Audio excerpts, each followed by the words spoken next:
Hey, you guys, it's Tomes of Terror once again.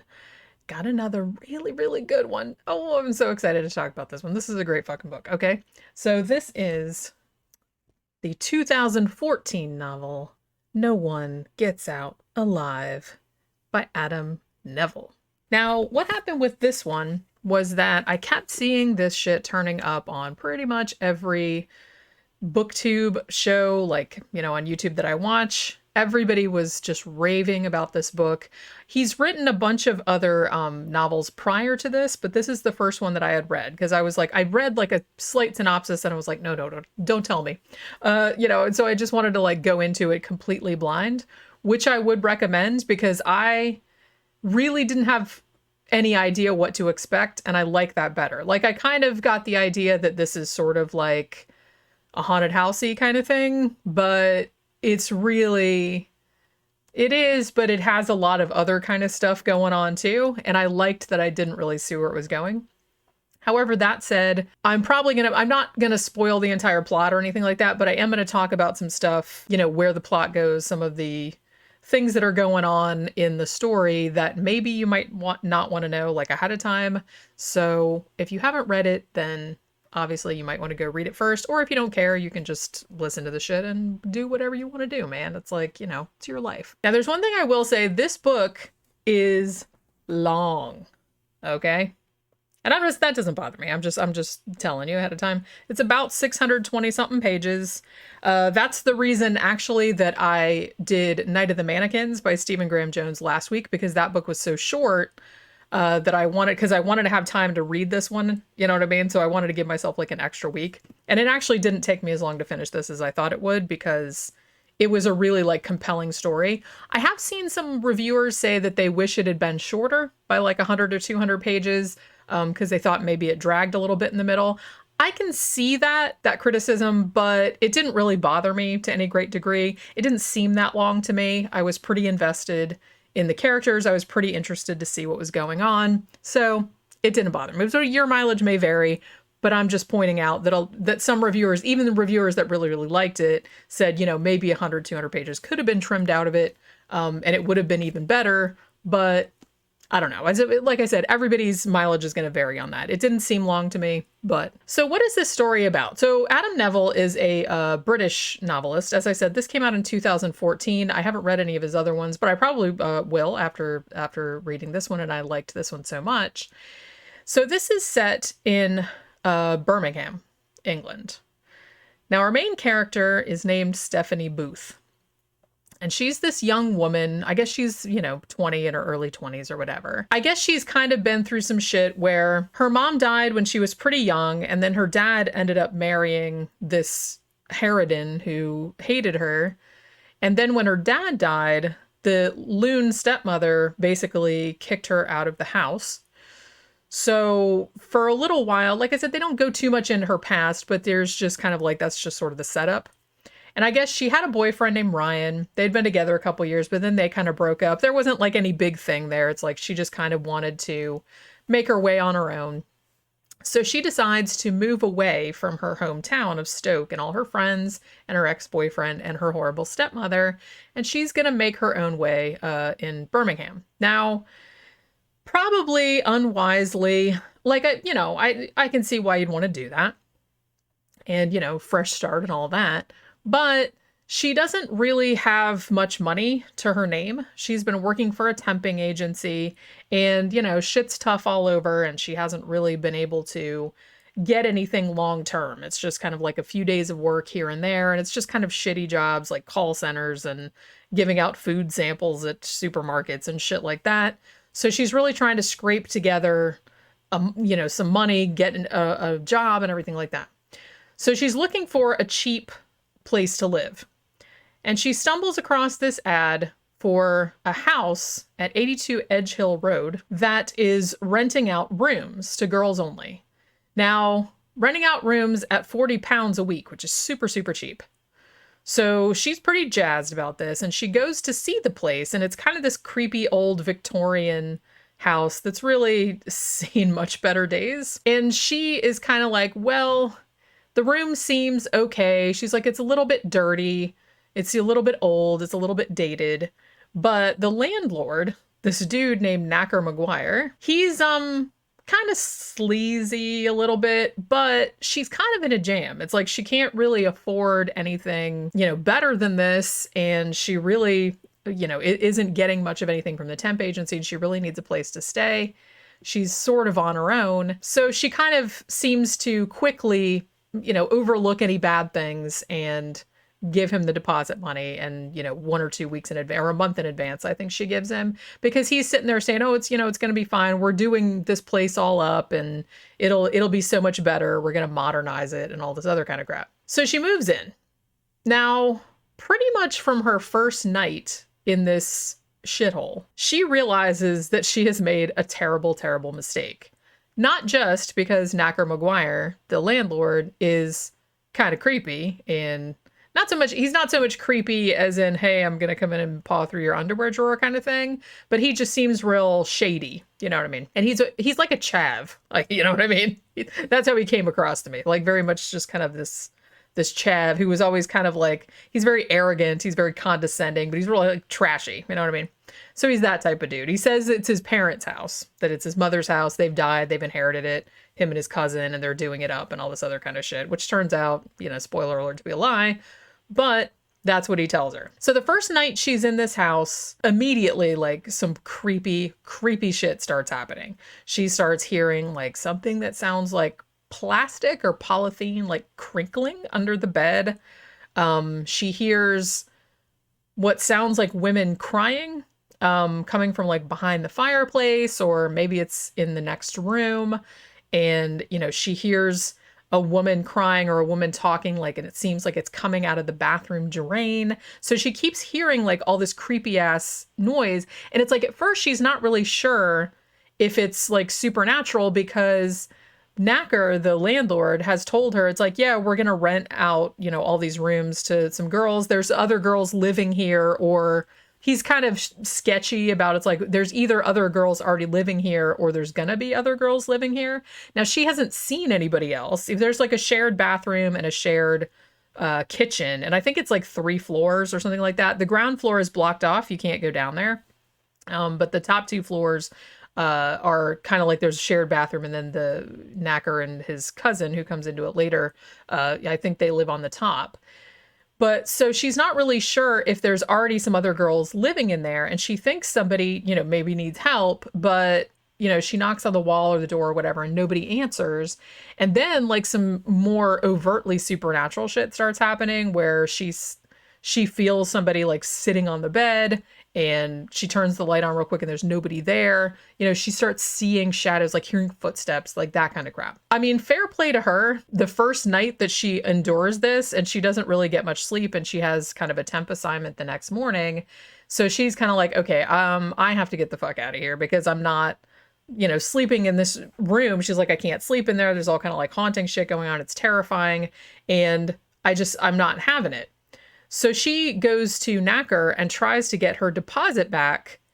And at this point, you get a thing where he's basically holding the deposit money over her head, because, she has only had a couple days of work. She doesn't really have any money, and she can't get another room until this douche gives her money back. And he knows that. He knows that she's desperate, because he's been sort of spying on her. So he knows that he kind of has her by the short and curlies. Another criticism that I saw of this was that Stephanie seemed a little bit like too passive, or she didn't really, just run out of the place screaming as soon as, shit started to go sideways, because shit does go very, very sideways in this house, like in many more ways than you could probably imagine, but in a way though, because it's not in the first person, but we're pretty much like inside her head the whole time. Like, it's limited third person. So what she's thinking and what she's going through. And in a way, like I could see, yes, she was kind of passive. Yes, she was trying to be nice to people when maybe they didn't deserve it. But I could relate to her character because I'm a little bit like that. I've known some people that are kind of like that. You kind of want to try to make the best of the situation. She's like, look, I don't have any money. What am I supposed to do? Am I just supposed to sleep out on a bench? She didn't really have anybody she could call. She texts her ex-boyfriend at one point, like in the next town, and she's like, hey, can I crash on your couch, or can I borrow some money or something? And he's with another girlfriend at this time, so he doesn't really want to get involved. So there's all this other kind of shit. She, her friends don't really want to know, and they're in another town anyway. So she's kind of stuck. So in a way, yeah, it's kind of easy to say, why don't you just run the fuck out of there? But she does kind of go through every scenario of like, what can I do? What can I do? She just kind of keeps kicking it down the road. Like, well, when I get paid for my temp job at the end of this week, then I'll find another room. I only have to stay here for another 3 nights, or then maybe I can go find a hostel, and then I can figure out what I can do from there. So it is like she's trying to make the best of the situation, but in a way, particularly because of her financial situation, because of her being in a town where she doesn't know anybody and she's really isolated, she doesn't really have a lot of choices. And then it's almost too kind of like Knacker is sort of manipulating her, holding the, promise of giving her deposit back, like over her head. And then, she's like, oh, I'll give you a better room. Cause she's like, I'm not sleeping in that fucking haunted ass room anymore. So he gives her a better one. But then he just, he does shit like he'll do that and like he'll pretend to be nice to her. But then later on down the line, it's like, oh, well, the rent for that was way higher. So now you owe me all this money. So he's doing that kind of crap. So the thing about this book that's so great is that there is supernatural elements threaded throughout the first probably 2/3 of the book, because this book is in 2 parts, which I'll get to in a minute. But there's supernatural elements threaded throughout, in the sense that she keeps like hearing shit in this house, and eventually, well, it doesn't even take her that long. It's not even eventually, but she comes to the realization that these are ghosts. So the house is either haunted or she's going nuts, one of those 2 things. So she comes to that realization. But the thing about it is that the ghosts are almost like on the back burner for the first 2/3, just because the shit that's going on in real life in the house, like the real people, like Knacker McGuire and his cousin Fergal, the shit that they are doing is like worse than the ghosts, because these 2 vile, shit-headed dudes are just kind of like, and like I said, if this is going to be all kind of like plot spoilers and shit like that. So it's like, if you haven't read this book, then go read it and then come back. Like I said, I'm not going to spoil everything that happens in it, but it's a really hard book to talk about if you can't talk about what happens in it, like all of the different plot threads and everything. So there is ghost shit and haunting shit, like I said at the beginning, but the 2 cousins, essentially what they're doing is they're trying to get women in there, and they're trying to run a brothel. So they're doing human trafficking, pretty much. So they bring in 2 girls at some point who know that they're going into prostitution, right? They know that they're going there to be sex workers. They're not happy about the living accommodations, because apparently Knacker had told them that it had all been done up and it was much nicer than it was. So they get there and they're like, what is this shithole? We don't want to live here. But they came there to be prostitutes, so they knew what they were getting in for. Stephanie, it seems like they're trying to soft sell her into being a sex worker as well. So they're trying to get her into, so they're trying to like manipulate her. Now, Knacker is more like, even though he's a skis, he's kind of more like the sales pitch kind of guy. You know what I mean? But Fergal is more like the muscle. Like, he is just this big, brutish, he's this super, super tall. He's like 7 feet tall. He's like this freakishly, and he's all freakishly skinny and stuff. But he, they've all been in prison. They're just all these fucking shifty ass fucking characters. And it gets to a point where, they're essentially trying to force her into prostitution. They're like, they're tying the girls in the house. They're like threatening to throw acid on their faces. They're doing all that kind of shit. So it's like, it's bad enough that this fucking house is haunted, right? But then all this other shit is going on too. And Stephanie gets to a point where, she tried to leave, but then there comes a point when it's like too late and she can't leave. So it's just the first like 2/3 of it are really harrowing. And the thing about it too is that the 2 cousins, they seem to know something about the supernatural shit that's going on in the house. And the supernatural shit seems to be related to not only the brothel that they're trying to run nowadays, but also to the dude that used to live in the house, and maybe even the people that lived in the house before that, like when it was even built. So, as I said, this book is in two parts. The first 2/3 of it is set over Stephanie's 9 days in this house, which catalogs, so it's each kind of section is one day, like one long day. So it kind of talks about the haunting, how the haunting is ramping up. And then it's talking about how she just keeps getting in deeper and deeper, more and more like, threatened by the cousins, and how they're essentially forcing her there. They lock her in and all these other kind of things. There's horrible. Right now, I'm going to say this is a very, very violent book. Like, a lot of people get the shit beat out of them, and it's, pretty graphically described. There's a lot of rape in this. So if that's going to bother you, sure, this is not the book for you. I'm just saying that right now. So the first 2/3 is like that. And then at the end of the 9 days, when Stephanie escapes and gets out, and I won't spoil like how that all comes about or anything like that. But then, interestingly, it jumps ahead 3 years. Now, at this point, it was like the switch up was so jarring that it was almost like a whole new different story. So I will admit that when the second part started, like when after the time jump, for a second I was just kind of like, well, wait, like what's going on here? You know what I mean? So it was kind of like, it took me a few pages to kind of get into the swing of what was going on, because like the tone of it is a little bit different. You know what I mean? So it's almost kind of like it goes off in a different direction, sort of. But what happens after that is that, so she escapes from this house. The cops come in, they have to, there are just bodies everywhere, and they excavate the property, they tear it down. It's all this other kind of stuff. It's this huge media sensation because of all the people that have been killed there, like over the past 100 years and all this other stuff. So what ends up happening is that 3 years later, she has basically sold her story. Like, she wrote a book and it was made into a movie and all that. So she actually got really rich, but she still wholeheartedly believes that the spirits in the house at 82 Edge Hill Road are still tormenting her.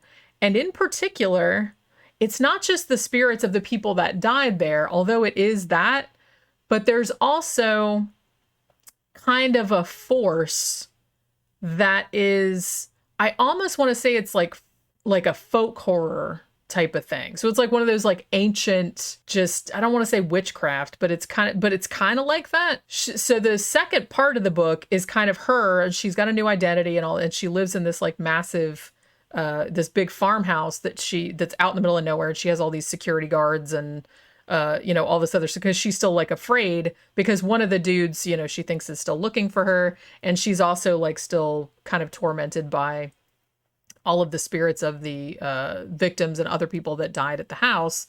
And by this force, this spirit, this being that seems to want to come after her. So the second part of the book, even though it's a lot different, I guess, tonally than the first part, the second part is much more concerned with the supernatural aspect. You know what I mean? Because like I said, the first part of the book is, it has a lot of supernatural elements in it, because like I said, she's constantly hearing footsteps and hearing noises. And, at some point she gets put down in the first, like the ground floor that's been closed off, and like all this horrible kind of fucking climactic thing happens.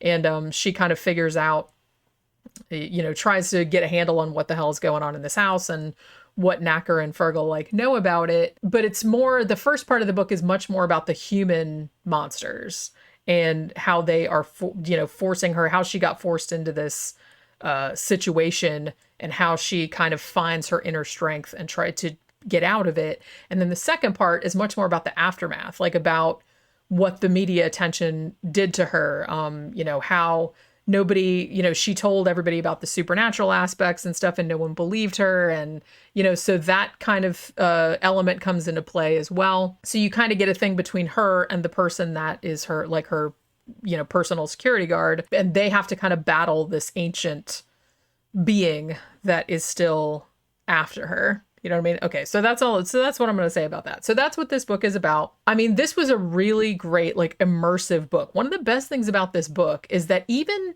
at the beginning part, like, while the supernatural stuff was just kind of on the margins, the human horror was so potent. I mean, because I've been in situations like that where you didn't have any money and you had to like move into this place and it was like kind of shitty and you just felt like you didn't really have any choices because you were so broke. And it's like, and I felt so bad for this poor girl who was just trying to make the best of things. She was just trying to, better her life. She's like, I want to, live on my own. I'll get a job. I'll find a nicer place to live. This place it's kind of shitty, but it's only temporary. And she was so optimistic. And then it's just, as things just got suckier and suckier and suckier. I mean, to a degree that like I said, you probably can't even imagine like how fucking horrible this shit got. And I just felt so, so bad for her. And then, so I really did like relate to her. I know that some people criticize and they're at the beginning, oh, she was too passive. She should have got the fuck out of there earlier. But, I can totally see it's a totally realistic progression, what ends up happening to her and how she ended up in that situation. And, I think it's a little victim blamey to kind of say, oh, she should have done this, that, and the other thing. I know she's just a book character, but, I'm just saying that you don't know what you would do in that situation. And I could totally see shit going down exactly this way if you were broke, if you didn't really have any other options for a place to live or any friends or any, backup or anything like that. I can totally see shit going down like this. And then adding on this horrific supernatural element, which makes everything like 100 times worse.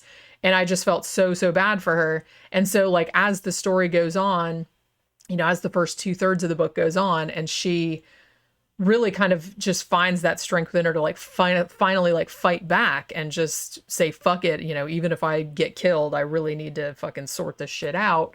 And it's just really, really satisfying. So I think that was she has a really good character arc is what I'm saying. Now, as I said, it is a little jarring when you go from the first 2/3 of the book to the second, after when it jumps ahead 3 years, but stick with it because there's like some really cool shit in that section as well. I think I like the first section better, but I did like that the second section kind of resolved what exactly this ancient being was that we were dealing with, what exactly had been going on in that house and had been going on there even before Knacker and Fergal like took it over. I liked that all that was resolved, even though I think that the first 2/3 of the book was probably like more compelling just because I liked the atmosphere of the house, because just the way Adam Nevill described it, it's like you can almost fucking smell the place. You know what I mean? I could just picture him as this grimy, fucking nasty, disgusting place that's like never cleaned, and it's like these big gross ass like things of dust and mouse turds, and it was just like everything was disgusting and greasy and like everything. So it's like you could really just kind of like picture it in your mind. And like I said, I felt so bad for the main character because like I said, everybody's been broke and you had to like live somewhere that was really not ideal. And so I really kind of related pretty hard to her situation. And I really liked like her character arc. But yeah, now this is a very long book. It is a commitment. As I said, some people complained that even if they liked it, were like, oh, it could have been a little bit shorter. I don't agree. I don't disagree. I think that's like that's subjective. To me, it didn't really seem very long. It only took me, 2 or 3 days, over a couple hours a day, like to read it. It didn't take me that long to read it. So it didn't seem all that long to me, but your mileage may vary as always. But yeah, I mean, if this is how awesome his other books are, which I've heard that his other books are also quite awesome. He did one called The House of Small Shadows, I think it was, that has also gotten a lot of praise, which came out a year or two before this one. So I'll probably be checking that one out at some point as well. So yeah, that'll do it for this Tomes of Terror book review, and I will see you guys on the next one. Bye.